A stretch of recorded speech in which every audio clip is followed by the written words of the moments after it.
আমাদের জ্যেষ্ঠতার ভিত্তিতে হয়ে থাকে, কোনো কোনো কন্টিনেন্টে বেশি ফিমেল শান্তিরক্ষী বাহিনীর সদস্যরা থাকে, কোনো সময় থাকে না। তো এটা এরকম না যে একটা পার্সেন্টেজ আমাদের সবসময় থেকে থাকে, এক একটা সময় এক একটা ব্যাপার হয়ে থাকে আর কি।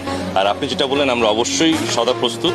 আমাদের দেশেও যদি কোনো সময় এই যে কোনো ধরনের প্রতিরক্ষার কাজে কোনো সহযোগিতা দরকার হয়, আমরা সবসময় প্রস্তুত আছি। এরকম না যে আমরা মিশনে চলে যাচ্ছি দেখে এখানে সমস্যা হবে, সেটা না। আমরা সবসময় প্রস্তুত। আমাদের বিমান বাহিনীর পক্ষ থেকে, সশস্ত্র বাহিনীর পক্ষ থেকে আমরা সদা প্রস্তুত এবং আমাদের মাতৃভূমি রক্ষার জন্য আমরা সবসময় রেডি আছি।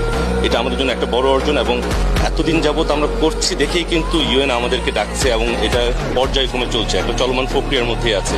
আমরা যদি সেরকম পারদর্শিতা দেখাতে না পারতাম তাহলে কিন্তু এই জিনিসটা আসতো না। যে বাংলাদেশ সশস্ত্র বাহিনী এবং বাংলাদেশের পুলিশ বাহিনী সহ সবাই এই ইউএন মিশনে গৌরবের ভূমিকা পালন করে আসছে। আমরা এরই ধারাবাহিকতায় ৬ষ্ঠতম এই বানামহু বলি আমরা সম্প্রতি যেটা, এটাতে আমরা যাওয়ার চেষ্টা করছি এবং আমি আপনাদের সবার কাছে দোয়া প্রার্থী যাতে আমরা বাংলাদেশ সশস্ত্র বাহিনী এবং বাংলাদেশ বিমান বাহিনীর মান সম্মান সমুন্নত করতে পারি।